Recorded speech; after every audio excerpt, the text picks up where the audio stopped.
I'm going to be walking through the process of setting up a Google Analytics account. So I have just recently created this Gmail account. It's vulpineexample@gmail.com.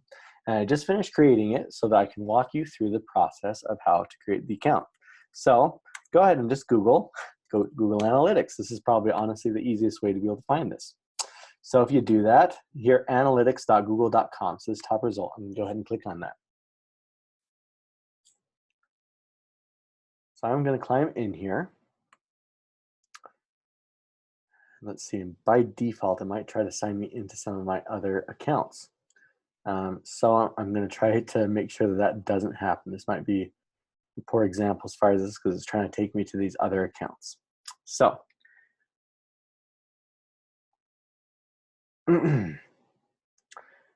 so let me go ahead and get into this Vulpine example account.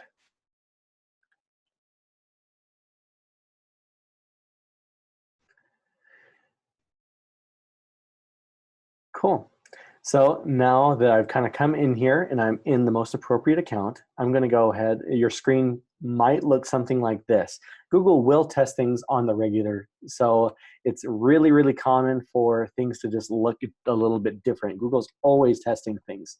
So chances are it may not look exactly like this, especially if you're doing this any further in the future. Currently it's December, wow, of 2020 right now. So yours may look a little bit different. So I'm going to go ahead and click on that button there that said start measuring. All right, so I'm going to click on that. Now what's going to happen here is it's actually going to take you through the process of setting up this tracking ID. So your account name, what this is asking here is, what should we call this Google Analytics account that you're setting up or that you're in the process of creating right now? And for this example, I'm going to call it watercolor. Wow. 365, because that's the name of the website and the company that I'm setting up this Google Analytics account for. As I scroll down here, excuse me, there are several different boxes that you can select or unselect. For me personally, when I do these, I deselect all of them. However, for you, it might be beneficial to have some access to technical support and account specialists and things like that. For me, however, I am going to just turn them off. I don't want to receive the emails from them. I personally don't. So that's a little bit of a thing that you can kind of make that decision how you'd like to. Go ahead and click next. Now it's going to give you the chance to be able to set up a property. So within your account, it's possible that you might have multiple properties, right? So let's say, for example, I own a website, Watercolor 365, but I also own a website, lesleylambertart.com, right? Which in this example is accurate. This person does own these. So if you want them to be different, you can have them named differently. For this example, I'm just going to pretend that we only have one, or that the one that we're setting up currently is going to be named similar to the overall account. So for this, I'm going to have it be Watercolor 365. I'm going to go ahead and select the most appropriate time zone and then the currency. By default, you can see here that it's trying to create what's called a Google Analytics 4, or I think a G4 code, I think is what they're currently calling it. I'm going to go ahead and I'm going to go to show advanced options. Now, the reason I'm doing this is because Google Analytics 4 property is fantastic if you have both an app and a web version of your website. If you aren't, it might be more beneficial for you to create a universal analytics property for the time being. So I'm going to go ahead and select this because I want to create what's called a UA code, or a universal analytics code. So I'm going to go ahead and grab my website because that's what's needed here in this next step. So I just went to my browser and I grabbed it. As I paste it, you can see here that it has the HTTPS here, and then it also has it here. Go ahead and just remove it from your website there. You can go ahead and take off that backslash, and you can leave it. Honestly, I think either way it'll be fine. If your website is not an HTTPS version, meaning you don't have an SSL certificate, you can select one of these. I'm going to go ahead and kind of assume that you have an SSL certificate, which a lot of websites currently do. You can also go ahead and create a Google Analytics 4 and a Universal Analytics property if you want. You know, for now, I really am going to just only create the Google Analytics property, but you could select that if you wanted to use it in the future, which you may. So I'll leave that option to you. For me, I'm going to just only create a Universal Analytics property. Let's go ahead and hit next. And then it's going to ask you a little bit of information as far as what this website is for.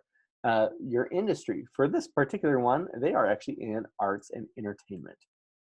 Another appropriate category for this particular one would probably be like education or something of that nature. So just go through here and find the most appropriate, there we go, jobs and education, right? That could be appropriate for this particular one.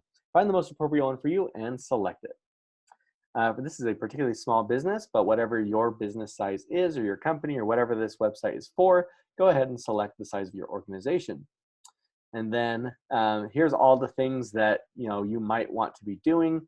I don't think it necessarily matters if you fill this out, but it could give you some helpful prompts if, for example, you want to analyze my online sales or do different things like that. So for me, I'm going to go ahead and I'm going to select measure data across multiple devices or platforms. I'm going to also select, let's see here.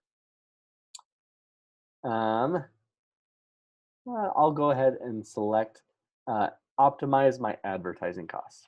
You can select whichever ones you think are the most appropriate here. Go ahead and unselect that one for now.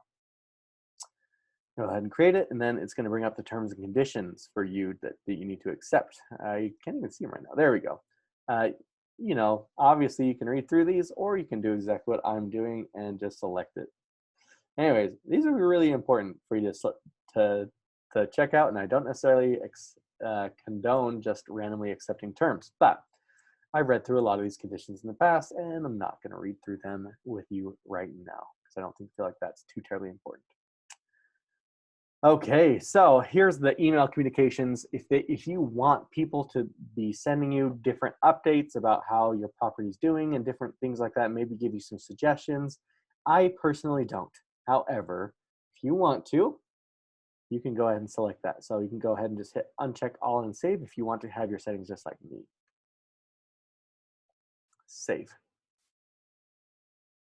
Now I'm in here. Try the new Google Analytics mobile app.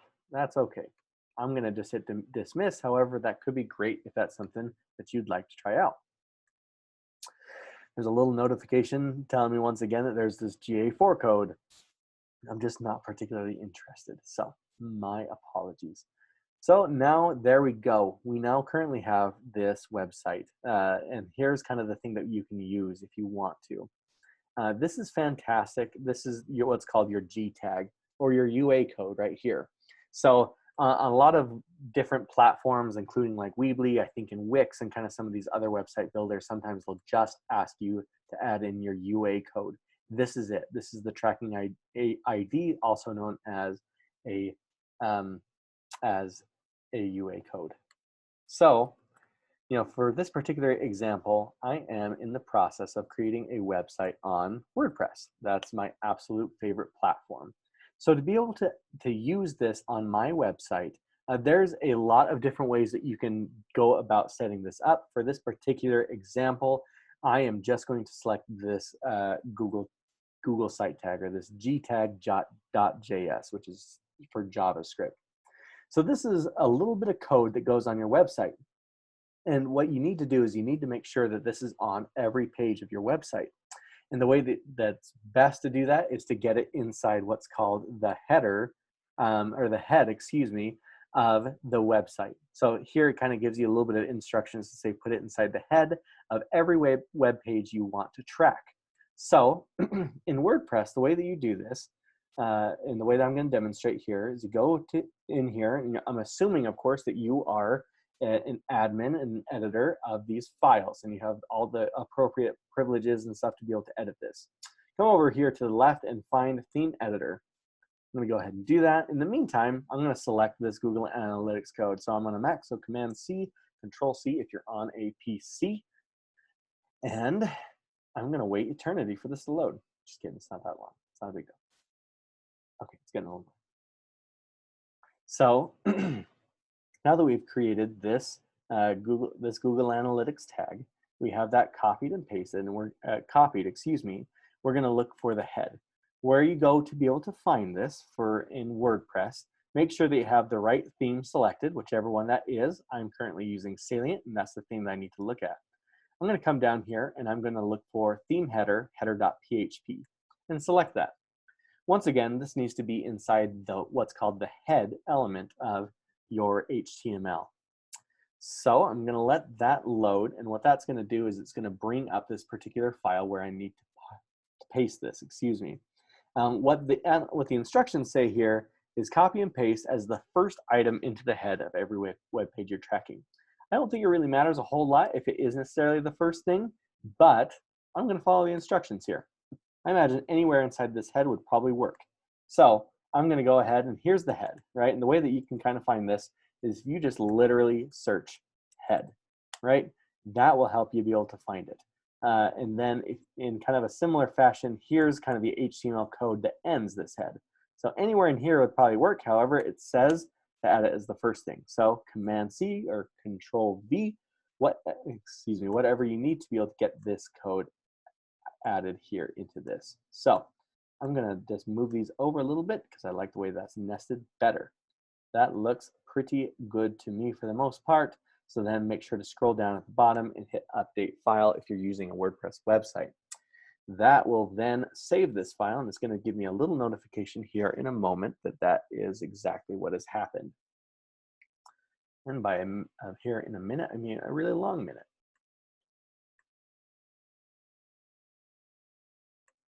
Cool. Now it says the file is edited successfully. That tells me that this file was successfully edited. Pretty straightforward there. So what I'm going to do is I'm actually going to come and I'm going to look at the website, right? I'm going to go to visit site. So here, I open this up in a new tab. You can obviously select it the same one if you want to. Here's this website. It's beautiful, isn't it? Anyways, it looks good. It turned out really, really well. So here's this website for me. Now from here, you can, wander around the website as you please. Excuse me. Let me make sure I stay on the website. And I'm here and I'm going to go to the Meet the Artist page. Now the reason I'm doing this is because if I come back here to analytics, the way that you can test to make sure that this is loading is you can come over here and there's a bunch of different options that are available here for Google Analytics. I'm going to talk about what some of these things are for you in another video. But in this particular one, I'm just going to test to make sure that this Google Analytics code is indeed operating and on the website. So I'm going to come over here to this left, and there's this little drop down of this menu that says real time. I'm going to select that, and then I'm going to hit overview. And what this is going to do is it's going to show me if people are currently on the website. As you can see, it says, yes, there's someone on the website. They're using a desktop. They are currently on the Leslie Lambert page, or the About Us page, which you can see here is correct. So that's just a little way that you can be able to verify the fact that this is indeed picking up that information, knows where you are, right? This gives you all sorts of helpful things that can tell you kind of where that location is. So once again, I can see this is me. I am currently located in Idaho Falls, Idaho. If I come over here to the Contact Us page, I'll go ahead and click that, let that load, give that just a minute, and then I'm going to come back here into Google Analytics. And if I give it an appropriate amount of time, eventually it'll reflect that change. So here, once again, it's tracking me as I'm going across the different pages of the website. And this is because I added this little line of code, right? This little tracking code into the head of this website. And the head is something that loads on pretty much every web page of the website, or at least that's how it functions here on WordPress. So pretty cool. So if you have any questions, feel free to reach out to me. This is Ryan Jose from Volpine Marketing. Have a great one.